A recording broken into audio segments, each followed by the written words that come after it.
welcome back to Slothbox. I'm Lyndon Dixon, and as usual, this video is brought to you by the Excelsior Sporting Club. Today, I'm joined by top prospect Brook Eaton. Brook, how are you getting on?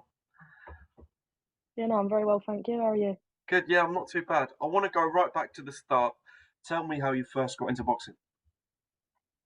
Do you know what? When I was a kid, as stupid as it sounds, like I was in school and I just loved to tear up. Like even when I was like 9, 10 years old, I was always fighting. Like I had a bit of trouble obviously at home, whatever, and I was taken out in school. So my mum's took me down the boxing gym, like for a bit of discipline or whatever, and I just like literally loved it instantly. Like I wanted to go. There was more sessions, and I was just like, yeah, take me, take me. I wanted to go, so it all started there, really.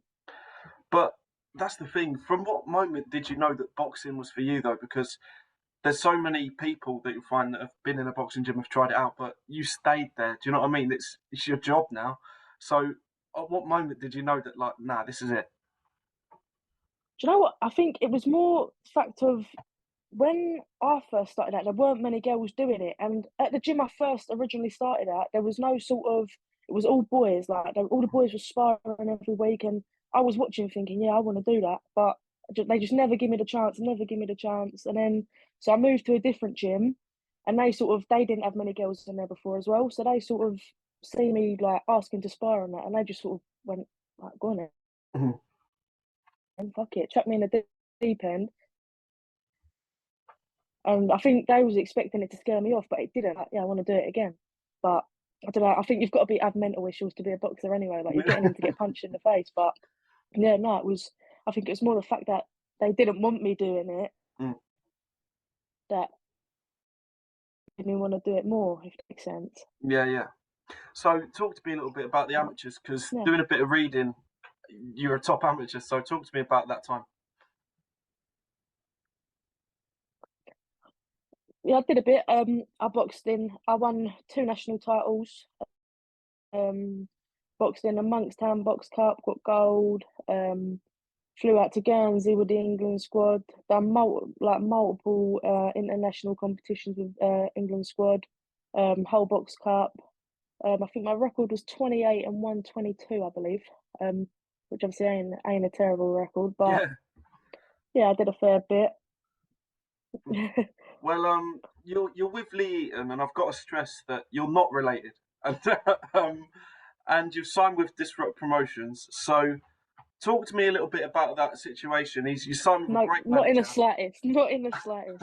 Signed with a great manager, Yeah, and yeah. yeah, talk to me about the situation. Um, well, do you know what it was? I've only been back in the gym about a year because once I stopped the amateurs, I had about 4 years out. Obviously went off on a bit of a wonky one or whatever. Done my own thing for a little while. And I only come back down the gym just because purely for the fitness. And then obviously I started training with Will Jones, and he literally turned around. I've been back in the gym maybe a month or so, and he turned around. And he was like, "Do you want to turn over?" Well, obviously I had no intention of it, but I thought like there's no reason why I Mm. shouldn't, and I couldn't. So I was like, "Go for it!" And then obviously put me in contact with Lee, and we sat down and spoke about it. And it literally all just like guns blazing. I was like, "Yeah, go for it." Mm. I had a few problems with the British board. They've sort of messed me about a little bit, but either way, I'm gonna make my debut, so we'll come back to them at another date. So Mm. Well, yeah, you mentioned that debut. It's going to be in Denmark. When I spoke to Will the other day, he said about the problems and sort of the hurdles that the British border put in the way for you. But you are making your debut, and it is in Denmark. That's crazy to me. How do you feel about that? do you know what? I'm buzzing because I feel like I've been waiting for so long. Obviously, I was originally planning on making my debut in March on the Top Tier show in Mm. Brentwood, and obviously there was so much hype about it, and I was so looking forward to it. And then obviously I couldn't get my license. They knocked me back and knocked me back, and it was just it was fucking awful. Like Mm. when you're looking forward to doing something and then you get told no, you can't. And then there was a new date put in place, and then it was like, oh, you can't. And now we finally got a date, and it's all going ahead. So no, it's good. It's good to look forward to.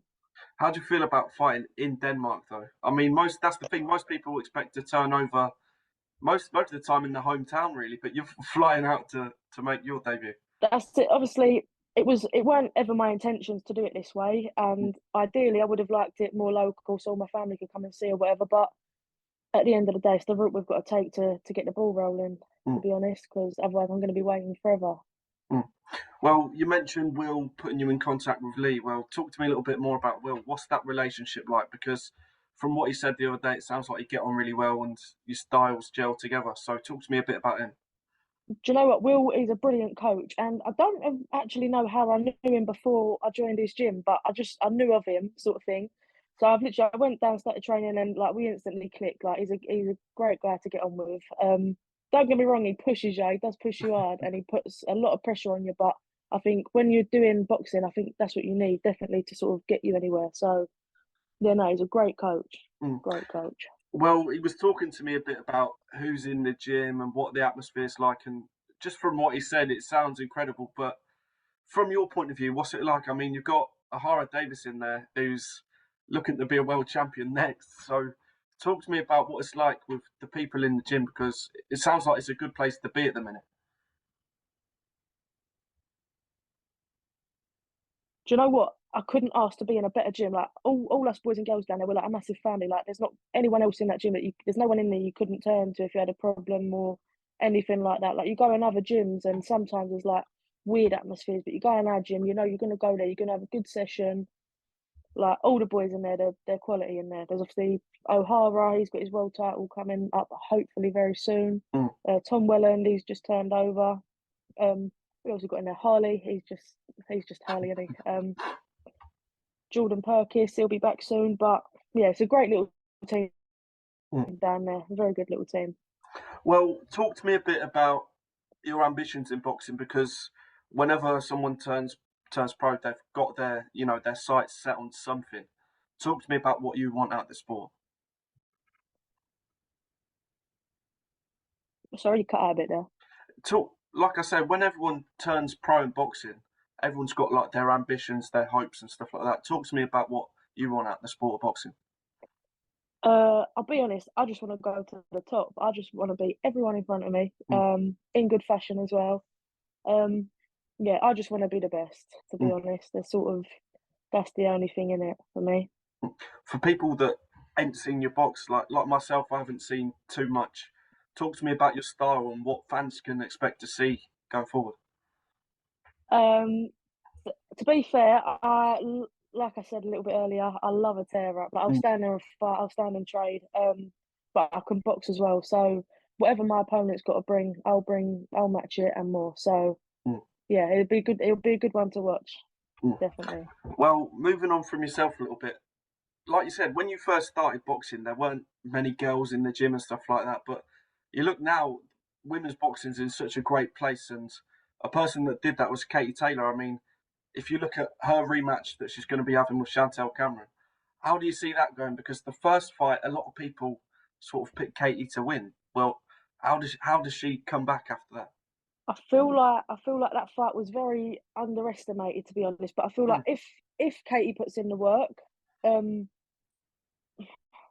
she could potentially get the win. Personally, I don't see it happening, but again, that's sort of it's bound to be a great fight regardless. I mm, think I think with female boxing as well, I feel like the girls put in a lot more effort than the boys when it comes to fight night. Like the girls' fights are always so exciting. mm, But yeah, I'm not too sure on that one. mm. Who's your favourite female fighter to watch in the sport at the minute? Because there's so many. I mean, you look at the top: Savannah Marshall, Alicia Baumgardner. A bit lower, girls like Sandy Ryan, Nina Hughes. Who's your favourite to watch at the minute? Do you know what? As a kid, obviously Katie Taylor was the one. Mm, But now, as much as I think her attitude is so terrible, I love Clarissa Shields. But I think mm, that's purely because she's so like yeah, like, mm. yeah, just, just, oh, cool. But um, yeah, Well, last question, mate. It's been a real I think pleasure my so signal's far. gone a bit shit. Yeah, its signal went a bit at the end, but it's all right. The last question, mate. Like I say, it's been a proper pleasure. But where can we expect to see you come the end of the year? It's Christmas time. You're with your family. What has Brook Eaton done by the end of 2023? I'm hoping to get 3, potentially 4 fights under my belt. Mm. Obviously, they're not going to be in this country due to circumstances, but by sort of the end of the year, early next year, I'd like to be able to reapply for my British license and hopefully be fighting over here. But sort of that's sort of we'll take it as it comes. But yeah, that's the plans we've got in mind. Mm. Well, sounds good, mate. Like I said, it has been a pleasure. I've been Lyndon Dixon. She's been Brook Eaton, and we will see you on the next one. Cheers.